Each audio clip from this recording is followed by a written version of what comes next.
کہ اللہ تبارک و تعالیٰ نے حق کو ظاہر کرنے کی ذمہ داری خود اپنے ذمہ دی ہے، اور اللہ تبارک و تعالیٰ نے حق کو ظاہر کرنے کی ذمہ داری اور حق کی حفاظت کی ذمہ داری اللہ جس کو چاہتا ہے ان کو عطا کرتا ہے۔ اب حق کو ظاہر کرنے اور حق کی حفاظت، حق کیا ہے؟ ذات مصطفیٰ کا فیضان حق ہے۔ اب وہاں پر اللہ تبارک و تعالیٰ سے اللہ کے جو بندے ہوتے ہیں خاص، جن کو اللہ تبارک و تعالیٰ منتخب کرتا ہے، وہ سارے ایگریمنٹ اپنے ساتھ میں کرا لیتے ہیں پہلے، اس کے بعد میں پہلوان بنتے ہیں۔ وہ کرائے بغیر، اپائنٹمنٹ کے بغیر اتنی حماقت کر ہی نہیں سکتے۔ بات اللہ تبارک و تعالیٰ کی ذات کی ہے، وہ رب کا معاملہ ہے، وہ تنتنا ہے، وہ قہار و جبار ہے۔ واللہ الذی لا الہ الا هو عالم الغیب والشہادہ هو الرحمن الرحیم هو اللہ الذی لا الہ الا هو الملک القدوس السلام المؤمن المہیمن العزیز الجبار اما جبار متکبر۔ کتنا ڈرایا اللہ نے، کتنا ڈرایا ہے نا وہ۔ تو اب یہ وہ اللہ کے جو بندے ہوتے ہیں خاص، راہ طریقت پیر پرستی کا نام ہے، اور یہاں پر تو طبیعت کو بدل دینے کا نام ہے کہ اتنا بدل دے، اتنا حق کو لے لے پیر کی ذات کے ساتھ میں کہ لوگوں کو شک ہو جائے کہ یہ پیر تو نہیں ہے۔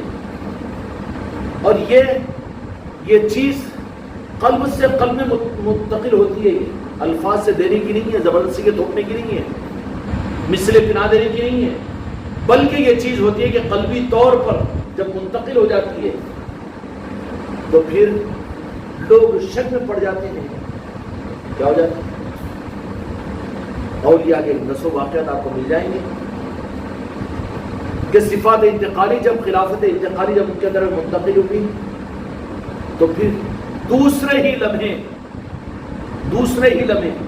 اور یہ چیز ہوتی ہے۔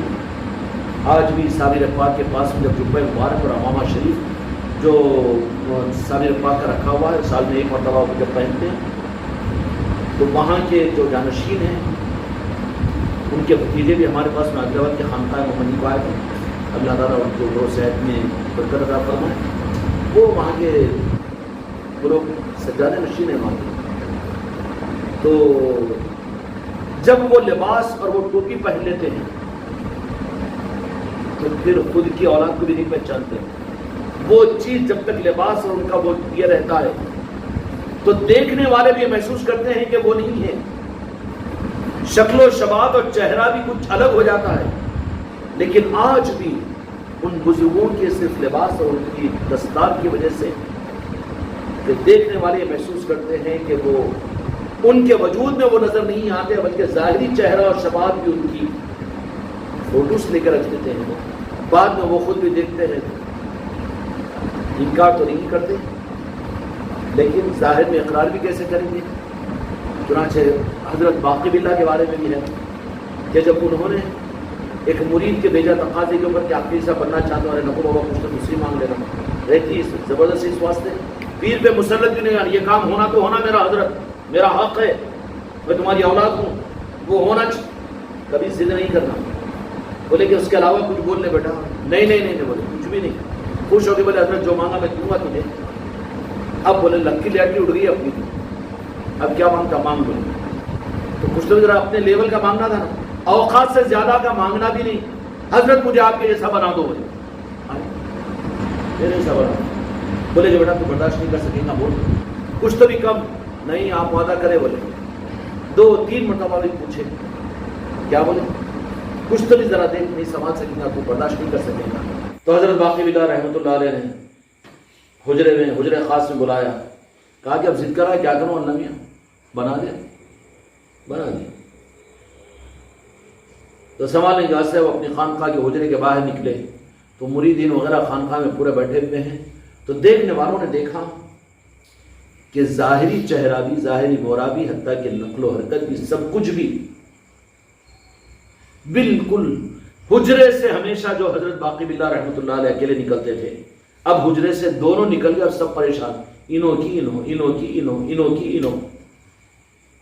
کی اس لیے پیر پر تقاضا بھی نہیں کرنا میرے کو خلیفہ بنا دو یا میرے کو بڑا بنا دو یا میرے کو یہ دلا دو، یا میرے کو غریب نواز کی زیارت کرا دو، میرے کو راجن شاہ ولی کی زیارت کرا دو، اور مجھے غوث پاک کا دیدار کرا دو. یہ نہیں. تو پھر ابھی تابع کہاں ہوا ہے؟ تیری تو خواہش ہے بھی. تو اب نکلے باہر، خانقاہ کے باہر جائے تو بھی لوگ پریشان ہیں کہ اب انہوں کے انہوں ہمارے پیروں مرشد. لیکن تھوڑی دیر چند قدم نہیں چلے کہ فوراً زمین پر گھش کھا کر گرے، ریڑھی کو رگڑتے ہوئے اس دنیا سے پردہ ہو گیا. تو لوگ پریشان تھے، وہ انتقال ہوا تو اب انہوں کھڑے کیسے ہوئے، انہوں ہی کی، انہوں گیس ہوئے گی. تو بولے کہ باقی یہ ہے، باقی باللہ یہ ہے، اور جو بنا تھا، جن کو ہرس کیا تھا وہ ہے، وہ برداشت نہیں کر سکا وہ. اس لیے مریدین اور خلیفاؤں کو اپنی طرف سے ہرس نہیں ہونا چاہیے کسی معاملے میں، بلکہ وہاں پر تو نام لیوا بنا دیا نا، اس سے بڑی اور کیا بات ہونا چاہیے؟ کیا بات ہے؟ اور کتنا نوازا ہے میرے بزرگوں نے.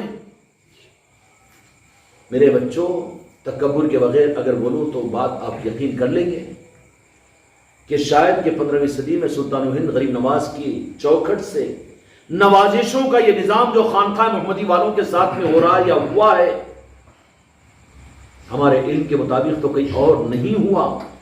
ہمارے اس نظام کا مقصد اولیاء کی نظروں میں لا کر تم میں سے ہر ایک کو حق کا سپاہی بنانا چاہتے ہیں. ان کی نوازشوں سے تمہارے ذریعے سے حق ظاہر کرے. حق اللہ ظاہر کرتا ہے، لیکن اللہ راست آ کر ظاہر نہیں کرتا.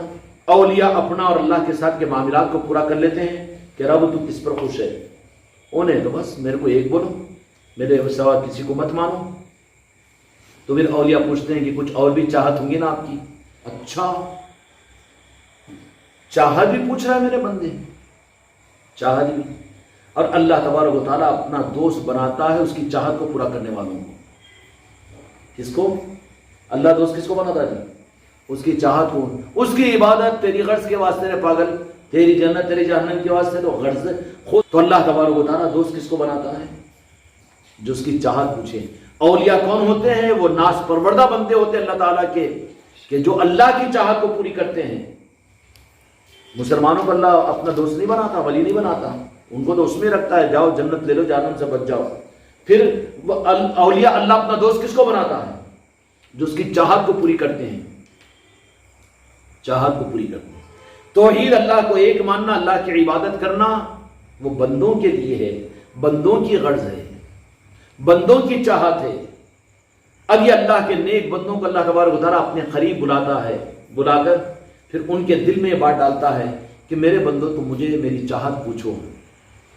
تو یہ رب العالمین کی بارگاہ میں اس کو حق دینے کے بعد میں یا اللہ تیری چاہت بھی بتا دے. کیوں؟ کئی وہ نہیں، میں تیری چاہت پوری کرتا ہوں، تیری عبادت کرتا ہوں میری جنت کے لیے نہیں، میں تیری چاہت پوری کرنا چاہتا ہوں.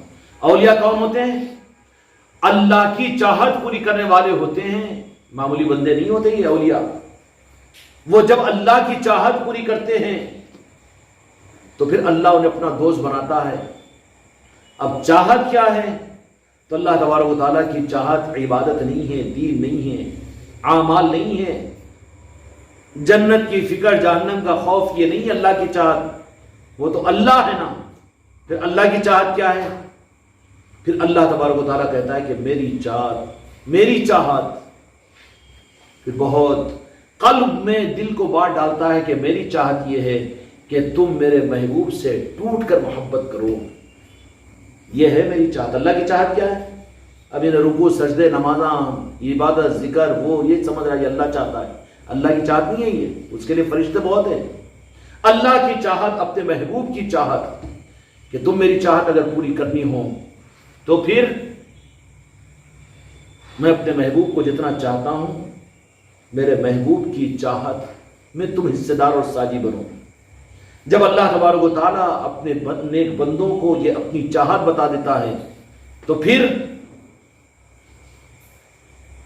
جن کو اللہ تبارک و تعالیٰ اپنی چاہت کا عقدہ دے دل میں، یہ عقدے نقدے والے نہیں، اللہ اگر ان کو دے دے اپنی چاہت کا پروانہ، بلکہ یہ کہوں کہ اللہ والوں کے قلب پر اللہ القاء فرماتا ہے کہ میرے محبوب کی چاہت کا ثبوت دو، تو پھر جن کو اللہ تبارک و تعالیٰ نے القاء کیا ان کی چاہت کا رخ صرف درود پڑھنے کا، سلام پڑھنے کا اور محفل میلاد کر لینے کا نہیں ہوتا، بلکہ ان کی چاہت کا رخ، ان کی زندگی کی آخری تمنا میرے آقا کی مسکراہٹ ہو جاتی ہے. کوئی تمنا نہیں، کوئی چاہت نہیں، صرف یہ کہ عبادت بھی کریں گے، راتوں میں بھی، دن میں بھی، سب کچھ کریں گے. مقصد اللہ اگر پوچھے گا، پوچھتے رہتا ہوں، امتحان لیتے رہتا، جنت ہے دیکھو تمہارے واسطے، میں کیا کروں؟ جنت ملے گی نہیں کہیں. پھر کیا جواب دیتا ہوں؟ جو جواب میں دیا وہ بول دوں گی. اللہ نے وہ جنت کا مجھے کئی لالچ دے رہا ہے کہ جس جنت کو تو نے بنا کر خود جنت میں نہیں گیا، میرے کو چکر میں ڈال رہا تو ہاں تو میرا ہے گا، میرے غریب نواز میرے آقا، ہاں ہے نا. بس ان کا ہے، ان کی چوکھٹوں کا فیضان ہے. بس سجھاتے ہیں وہ بات کو. تو جنت کو بنایا اور تو بنایا تو تو خود اس سے فائدہ نہیں حاصل کر رہا، تو میرے کو وہ جنت کی لالچ کیوں دے رہا؟ پھر کیا ہونا؟ وہ ہونا جو تیرے پاس میں کیا ہے. خدا کی قسم، رب کے پاس میں صرف اپنے محبوب کی چاہت اور محبت، اس کے علاوہ کچھ نہیں ہے اس کے پاس. جنت بنا کے دے دیا، دے دو جنتیوں کو. دنیا بنا کے دے دیا، اپنے محبوب کے قدموں میں ڈال دیا. اب اللہ کے پاس میں کیا بچا؟ عبادت و اطاعت. بندوں کی عبادت اطاعت سے اس کو کیا فائدہ؟ پھر اللہ کے پاس میں کیا ہے؟ اللہ کے پاس میں صرف اللہ کی وحدانیت، خود کی ایکتائی کے بعد میں صرف اپنے محبوب کی محبت ہے. ان اولیاء اکرام کو یہ دولت اپڈیٹ کر دیتا ہے، القاء کر دیتا ہے، الہام کر دیتا ہے. اولیاء پر اللہ وہ دوں گی، برداشت کرے گی، وہی بھیج دیتا ہے کہ میں کس سے راضی ہوتا ہوں، میرے محبوب سے محبت کرو. اور اللہ سجا دیتا ہے کہ میرے محبوب سے محبت کیسی کرو، جیسی میں کرتا ہوں. تو اللہ کی محبت میرے محبوب کے ساتھ میں غرض ہے کیا؟ اللہ بھی کوئی غرض سے اپنے محبوب سے محبت کرائے گی، بلکہ محبت کی پیورٹی ہوتی ہے وہ حصہ اللہ تبارک و تعالیٰ اپنے اولیاء کو عطا کرتا ہے. ان کی محبت میں محبوب کے درمیان میں کوئی چیز نہیں ہوتی، وہ پیور دودھ ہوتا ہے، پانی نہیں ہوتا. اس لیے کہ رب کی محبوب کی محبت رہتی ہے، وہاں غرض نہیں ہوتی. اللہ سے یہ پوچھتا ہے کہ یا اللہ تیری چاہت کو پورا کرنا چاہتے، تو اللہ تبارک و تعالیٰ ان کو کیا کہہ دیتا ہے کہ میری چاہت پوری کرتا. یہ اولیاء جتنے ہوتے ہیں نا، اللہ کی چاہت پوری کرنے والے ہوتے ہیں. اس لیے اللہ کے دوست نہیں ہوں گے وہ. انہیں تو غرض کے واسطے اللہ کی اطاعت کر رہا ہے نا، کہ فرمانبرداری کر رہا ہے، بندگی کر رہا ہے، وہ بھی غرض کے لیے. اور جو اولیاء اس کی چاہت کو پورا کرتے ہیں تو ان کا گریڈ ہے کہ نہیں اللہ کے پاس میں؟ کیسا گریڈ ہوتا ہے؟ پھر وہ چاہت کو پورا کرنے کے لیے اللہ تبارک و تعالیٰ ان کو وہ مزاج دیتا ہے کہ ان کی چاہت اپنے محبوب کی محبت کے درمیان میں کوئی غرض ان کی نہیں رہتی، بلکہ وہ صرف ان کی سانسوں میں میرے آقا دو جہاں کے مالک ہوتے ہیں. اس کی چاہت کیا رہتی؟ کوئی تمنا نہیں ہے. اللہ میں اس قابل کہا ہوں، صرف ایک تمنا ہے کہ میری زندگی سے میرے محبوب کو آپ کی مسکراہٹ مجھے عطا فرما دیں. بنی تمنا، بنے مرید برابر، بنے خانقاہ محمدی کے قابل مرید نہیں بن سکے نا. بہت دور ہے منزل. ابھی تو کھلونوں کی جنتوں میں مشغول ہے. اگر رب نے اس کو اپنی دوستی کے لیے قبول کیا تو اس کی چاہت کیا ہوگی کہ پوری زندگی کے بدلے میں میرے آقا کی مسکراہٹ مجھے نصیب ہو جائے. یہ وہ کون ہوتے ہیں جو اللہ تبارک و تعالیٰ کی طرف سے اپنے دوستی کے لیے جو بندوں کو قبول کیا جاتا ہے، جو اللہ جن کو ولایت کے لیے اور جن کو اپنی دوستی کے لیے قبول کرتا ہے، ان کی پہچان یہ ہوتی ہے کہ پھر یہی وہ مشق ہوتا ہے خدا کی قسم کہ وہ جہاں بھی بیٹھتے ہیں لوگوں کو صرف میرے آقا کی عظمت اور تعظیم اور محبت اور الفت، ان کی حرکتوں سے، ان کے بیٹھنے سے. ان نوازشوں کے بعد میں تو ضرورت ہے تمہارے اور ہمارے اندر میں کہ کانفیڈنس آنا چاہیے. کیا آنا چاہیے؟ کانفیڈنس آنا چاہیے. تکبر نہیں بولیں گے اس کو، لیکن احساس تو ہونا نا. اللہ کا شکر ادا کریں اس بات کے اوپر کہ دیکھنا جا رہا ہے کہ ہماری نعمتوں کو فَأَمَّا بِنِعْمَتِ رَبِّكَ فَحَدِّثْ. اللہ فرماتا ہے کہ ہم چاہتے ہیں کہ ہماری نعمتوں کو استعمال کر کے اس کو ظاہر کرے. تو راہ طریقت کے اندر میں ایک وقت وہ آتا ہے کہ حضور پیران پیر غوث اعظم نے ایک مرتبہ یوں فرما دیا کہ اس زمانے میں، کتنا بڑا جملہ تھا اور کتابوں میں موجود ہے، اس کا انکار نہیں کر سکتے، کہ اس زمانے میں میں اپنے نانا جان دو جہاں کے مالک محمد رسول اللہ میں خود ہوں فرمایا تھا، اور بالکل حق بجانی فرمایا تھا. پھر یہ کیا تکبر تھا؟ موجود ہے منصور اللہ نے الحق کہہ دیا کہ میں اللہ ہوں، میں ہی حق ہوں. تکبر بولیں گے اس کو؟ لیکن اظہار تھا وہ اور روا تھا، اللہ تعالیٰ اس سے خوش ہوا، ان کی منزلیں کھوٹی نہیں ہوئی. ان نسبتوں کی وجہ سے خود اعتمادی پیدا ہونا چاہیے. اللہ کا شکر و احسان ہے. یہ دو چیزوں کو اپنے اندر میں دیکھو. ایک تو رب کا حق رب کا ہے، پھر رب کی چاہت پورا کرنے کی تمہارے اندر تمنا ہے. اور رب اگر تم کو یہ کہہ دے، رب تم کو یہ بات کہہ دے، یہ کیا کہہ دے کہ اللہ تبارک و تعالیٰ نے کہہ دیا کہ میری چاہت کیا ہے، تو اللہ جو چاہت کو پیش کرے گا وہ یہ نہیں ہے اعمال اور یہ چیزیں، بلکہ رب کی چاہت اپنے محبوب کی محبت اور محبوبیت ہوگی. پھر اس کو جس کو اللہ تبارک و تعالیٰ یہ رمز عطا فرما دے، اس کی پہچان کیا ہوگی؟